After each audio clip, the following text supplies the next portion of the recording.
And the word craving is very, very important.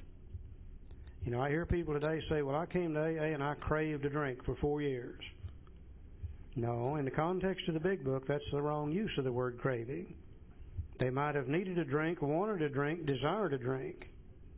The only way an alcoholic can crave alcohol is to first put it in the body. Then the physical craving develops, and then we can't stop and we end up drunk.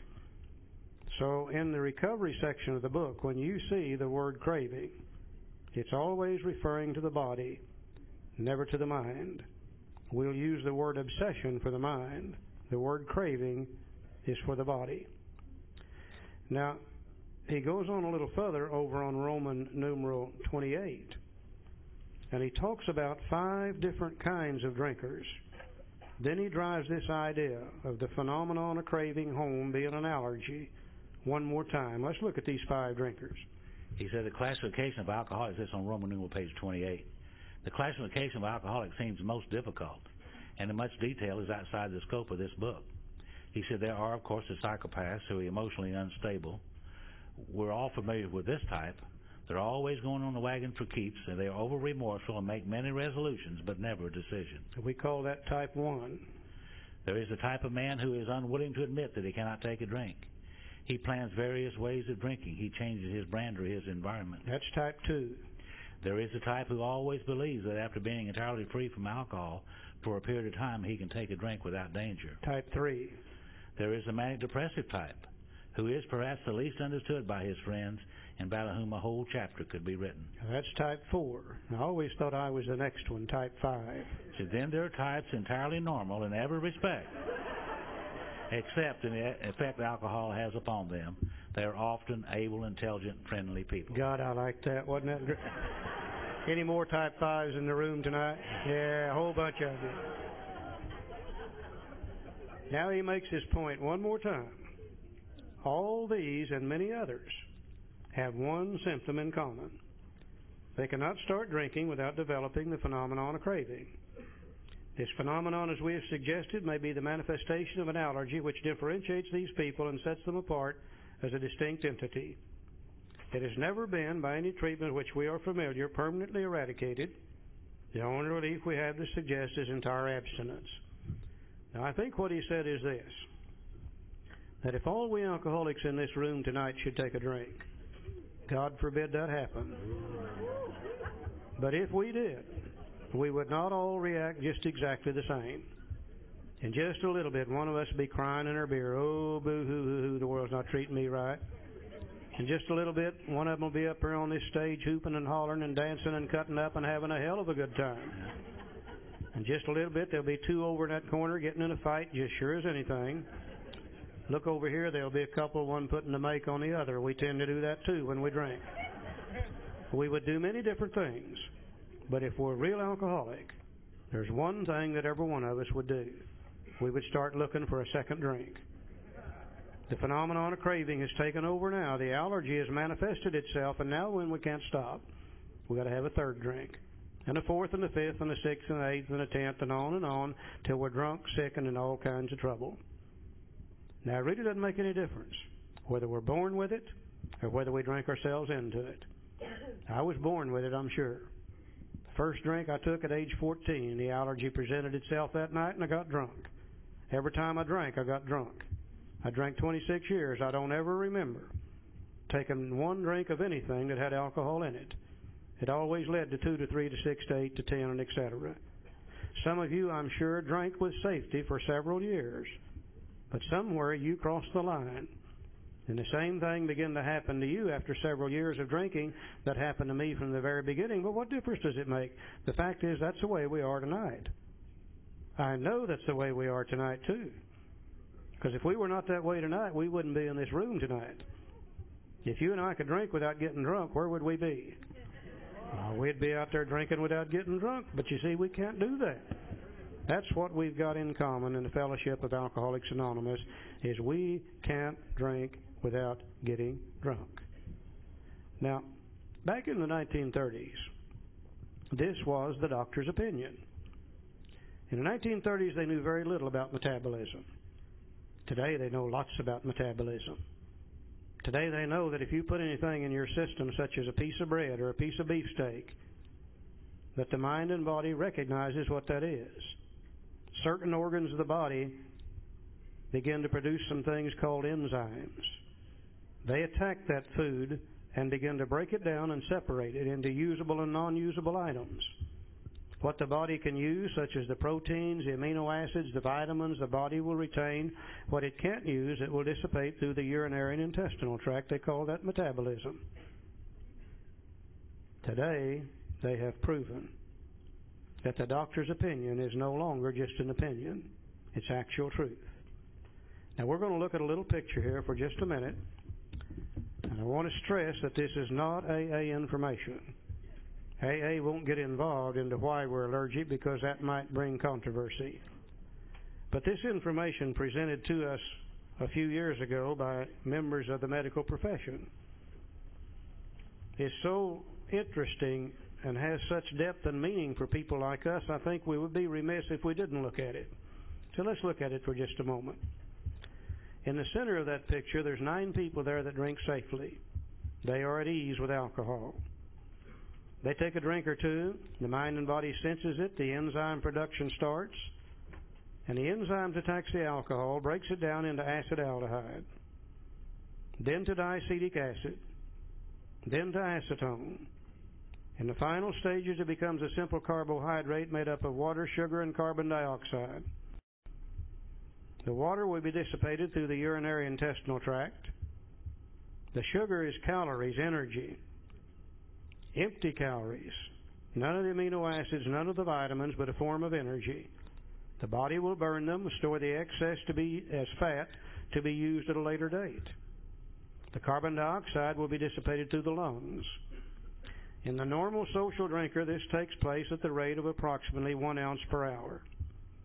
Now, I know it'll vary with different people, but the average is 1 ounce per hour.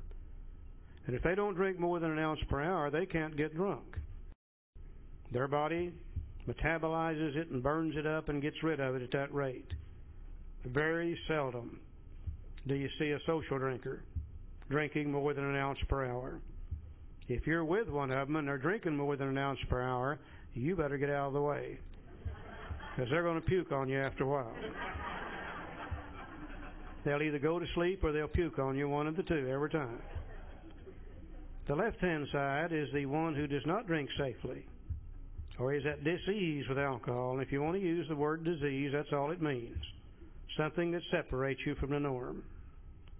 We alcoholics put it in our body, the same thing happens. The enzymes attack the alcohol, break it down to acetaldehyde, then to diacetic acid, then to acetone. It seems as though in our bodies, the enzymes necessary to complete the metabolism, breaking it down from acetone to the simple carbohydrate, are not there in the same qualities and or quantities as they are in the body of the non-alcoholic. Therefore, it stays in our body for a longer period of time as acetone. It is proven today that acetone ingested into the human system that remains there for an appreciable period of time will produce an actual physical craving for more of the same. The non-alcoholic's body, it goes through that stage so rapidly the craving never occurs. In our body, it stays there long enough, the craving develops, and that demands a second drink. Now just think, you got most of the acetone from the first, now you put that in from the second. The acetone level goes up. And if the acetone is what causes the craving, then the craving becomes harder with the second drink. Now you put in the third. You got most of the first, nearly all the second, now you put in the acetone from the third, and the craving goes up. And that demands a fourth. You got most of the first, nearly all the second, that from the third. Now you put in the acetone from the fourth, and as the acetone level increases, the craving becomes harder. At midnight, we're laying out in the parking lot. They run over us and broken our leg, and they come running up to us and say, "Can we help you?" And we say, "My God, yes, give me another drink." You see, we're craving it harder at midnight after 30 drinks than we were at 6 in the evening after 2 drinks. That explains to me why I never got enough. Hell, I drank 26 years. I never did get all the alcohol I wanted. I got a hell of a lot more than I needed, more than I could stand, but I never got all I wanted. Because the more you drink, the higher the craving, the higher the craving, the more you want, the more you want. It's just endless. Now, if this never got any worse, we could probably learn to live with this situation. But we know not only do we have an illness, we have a progressive illness that always gets worse and never better. Today we know that as we drink, the more we drink, the longer we drink, the more tissue we destroy. Alcohol is a destroyer of human tissue. And the more tissue we destroy, it seems as though that it acts upon two organs of the body first, which are the liver and the pancreas. Now today we know that the organs of the body that produce the enzymes necessary to metabolize alcohol are the liver and the pancreas. And as we drink and as we damage them, the enzyme production becomes less and less. The craving becomes harder and harder, with the resultant drinking becoming worse and worse. We know also that the body begins to shut down on the production of everything as we get older. Now, I wish that were not true, but believe me, it is. I'm experiencing lots of that. If I should take a drink today after 20-some-odd years of sobriety, I wouldn't start where I left off 20-some-odd years ago. The craving would be harder, the drinking would be harder, and the resultant trouble would be harder due to the aging factor. So not only do we have a physical illness, we have a progressive physical illness due to two factors: damage to the body and also due to the aging factor. Now that I see that, I can accept the fact that I can no longer successfully drink alcohol. Until I could see this, I knew there had to be a way I could drink without getting drunk. And I damn near killed me trying to find it. But now that I can see this, I can accept the fact that I can no longer safely drink alcohol. Now, if that's all that was wrong with me, and if that's all that was wrong with you, we would pass the hat, get up and go home, and never have to go to another AA meeting. But you see, that's just half of my problem. The other half is right up here in my head. If I never took the first drink, this allergy couldn't hurt me. I have a friend who is allergic to, of all things, fish. Every time he eats fish, his throat swells up. He almost chokes to death. But that's not his problem. The fact that he's allergic to fish is beside the point, because if he don't eat fish, that can't happen to him. But he got something up here in his head that isn't right when it comes to fish. The switch doesn't close, or a light bulb doesn't come on, or something. He's 3 French fries short of a Happy Meal. Yeah. From time to time, his mind tells him that it's okay to eat fish. And he'll eat the fish. His throat swells up. He ends up in a hospital every time. And I'll bet it always starts like this. Well, I haven't had any fish in 90 days. Surely I could have one piece of fish. Or it says it's that orange roughy I've been eating. If I'd eat nothing but halibut, it'd be okay. Or it might even say it's them damn people I've been eating fish with. If I just change my crowd, whatever the reason, his mind gives him permission to do so. Now, I'm the same way when it comes to alcohol. Left on my own resources, from time to time, my mind tells me it's okay to drink alcohol. Then I take the drink and then the allergy takes over. So the real problem centers in my mind rather than my body. Let's look at the mind for just a few minutes, and then we'll be through for the night. Charlie said the doctor said he has never been by any treatment which we are familiar, permanently eradicated. The only relief we have to suggest is the entire abstinence. In other words, if we have an allergy to alcohol and we crave more when we drink, he suggests we don't drink. And that's the end of that. So now we're going to talk about the most dangerous part of the illness. And the most dangerous part of the illness of alcoholism is when we're not drinking. You know why it's the most dangerous part of the illness? Because we're thinking about drinking. So let's move back now to the Roman numeral page 26, and we're going to start talking about the mind, twofold illness. We talked about the physical allergy in great detail. Now we're going to talk about the obsession of the mind. It's in bottom page, Roman numeral page 26. It says, men and women drink essentially because they lack the effect produced by alcohol. Now, many alcoholics are highly offended when you say that. They say, no, that's not the reason I drink. They say the reason I drink is because I love the taste of alcohol. I wouldn't argue with them whether they do or not. I love the taste of cold beer. I always have all my life, as far back as I can remember. I also love the taste of cold mountain spring water. I never did sit down and drink a case of cold mountain spring water.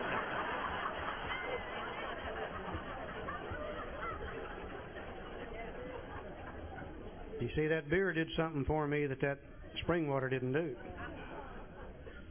All my life as a kid growing up, I was on the outside of the crowd looking in. Always wanted to be a part of and knew I could not be. Always knew that whatever I said, whatever I did, it would be the wrong thing. People would laugh and I would be embarrassed. You ladies, I couldn't even get around you. If I got around you, I would just absolutely, completely tongue-tied you, scared me to death. One night somebody gave me a drink of moonshine whiskey, and all those fears disappeared. And I was allowed to ask a girl to dance with me for the first time in my life. I was allowed to take her home from the dance for the first time in my life. We got in the back seat of a 36 Chevrolet, and I was allowed to do some things I'd been wanting to do for a long, long time. I loved what alcohol did to me, for me, not to me, but for me. Now, if it gave me a slightly tipsy, out of control, beginnings of a nauseous feeling, I wouldn't love that. But you see, it gives me that great, exciting, in-control feeling and allows me to function in a manner I'd never been able to function before. Men and women drink essentially because they like the effect produced by alcohol. I think that we can all pretty well identify with that effect in the beginning. I certainly had that same effect, drink it for the same reasons. But we know that alcoholism is a progressive illness, too. It gets worse over time. And after a while, I began to do some of those things that Charlie talked about, and I began to drink more and more and more, and I began to wake up some mornings with a little guilt, shame, and remorse as a result of things that I was doing while drinking, and that brought on more drinking, and I had to drink to get rid of those feelings, so another effect by which I drank. And as the years and time went by and the trouble that I had in my life went by, in the end, I drank for the sickest effect of all, which is total oblivion. And there's only one thing wrong with oblivion, though, isn't there? You wake up. Then you got to start doing it again. So there are many, many effects by which we drink, and it progressively gets worse. He said the sensation is so elusive that while they admit it is injurious, they can after time differentiate the true from the false. To them, their alcoholic life seems the only normal one, and I couldn't recognize the true from the false because my alcoholic life had become normal to me. Everywhere I went, alcohol was involved. Every bar that I went to, they drank like that the way I did in that bar. I didn't go to those bars. That's what I was doing down there at the Zebra Lounge. And one time, I remember I woke up one morning and had a clear thought. And I looked over at my wife, Phyllis, and I said, Phyllis, do you realize that most people don't drink like we do? Now, you know what she said? I don't talk this way. This is what she said. She said bullshit. That's just what she said. Everybody we know drinks just like we do. I thought, oh, that's true. So my alcoholic life had become normal. The abnormal had become normal, and I couldn't hardly tell the true from the false in that light. Now he begins to describe how people like us feel whenever we're sober, in forced periods of sobriety. He said, to them, they are restless, irritable, and discontented. Put a few little words in there, too. Said we're full of guilt, shame, and remorse. And remember, when we first got sober, we were new. They said if we didn't drink, we were going to feel better. Well, you're going to feel better, all right. You're going to feel resentment better. You're going to feel anger better. You're going to feel a lot of things better. Running around, feeling lousy as hell, wanting to feel better, knowing only one way to feel better. We begin to think about what 1 or 2 drinks will do for us. We don't think about what 20 drinks will do, or 30. We think about what 1 or 2 will do for us. So unless they can again experience a sense of ease of comfort, which comes at once by taking a few drinks which they see others taking with impunity. And impunity simply means that those people are drinking and seemingly they don't have any problems. And after they have succumbed to the desire again, as so many do, after we finally give it in and taken a couple of drinks, and then the phenomenal craving develops, they pass through the well-known stages of a spree emerging remorseful with a firm resolution not to drink again. And how many times have I done that? How many times have you done that? Come off of one of those big drunks, some long, extended period drunks, and promise them and yourself and anybody that will listen, I'll never do it again. I'm through. I promise you, I'm through. And those of you who've made those promises, you know that we were sincere and we meant that. He said this is repeated over and over and over and over. And unless this person can experience an entire psychic change, there's very little hope for his recovery. So quit talking about the body now. He's talking about the psychic change, the mind. Later on in our book, the psychic change is going to be described as a spiritual experience, a spiritual awakening, a personality change. All 4 words meaning the same thing. A psychic change. There's very little hope for its recovery. So the change is going to have to become here in the mind. Let's look at this picture up here again for just a moment. Over here on this side, we could see that because of the allergy, we can no longer safely drink alcohol. But as we said before, that's not going to bother us if we don't take the first drink. So apparently the problem is going to be over on this side. The real problem centers in the mind, telling us we can drink, rather than in the body that ensures that we can't drink. Well, the doctor told us then, and they tell us today, there's nothing that can be done for that. So the only possible means of recovery would be to find a way to live where our mind don't tell us it's okay to drink. And we're dealing here with our emotions. We're dealing here with the way we think. We're dealing here with the way that we feel whenever we're sober. We are very, very complex human beings. Not only are we complex physically, but we also are complex mentally too. And all people experience emotions. All people experience from time to time anger, resentment, fear, worry, depression, excitement, elation, guilt, remorse. These are all emotions that all human beings have. Now, somewhere back in our lifetime, as we begin to experience those emotions as we grow up, we start seeking a solution to them. And like me, when I was that kid growing up, I was just an emotional basket case. Couldn't hardly function in normal society. Always scared to death, always worried, always angry, always doing things that I shouldn't do and feeling the guilt and the remorse associated with that. Now, I used to think only we alcoholics did that. But I found out today that that's normal. As kids grow up, everybody experiences these kind of feelings. And they start looking for an answer, and many people find it in many different ways. Some people find that when they don't feel good emotionally, that they can go out here and start working. And the excess work seems to make them feel better. Some people find that when they're emotionally fouled up, they can eat certain foods, and that seems to make them feel better. Some people find that when they're emotionally disturbed, that if they can just get really involved deeper and deeper into sexuality, that makes them feel better.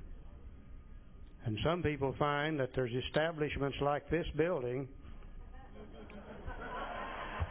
that if you're emotionally disturbed, you can do a little gambling, and that makes you feel better. Now, it doesn't make any difference what you find that makes you feel better. When you find a solution to that emotional problem, your mind has a memory bank. It immediately records the solution. And the reason it does that is the next time you have that emotional problem, you don't have to go looking for a solution. Your mind feeds it back to you. Well, a little gambling made me feel better.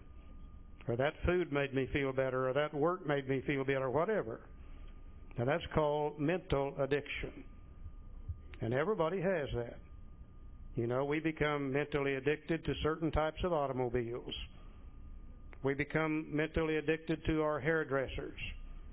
We become mentally addicted to certain dishwater products that we use. Dish soap.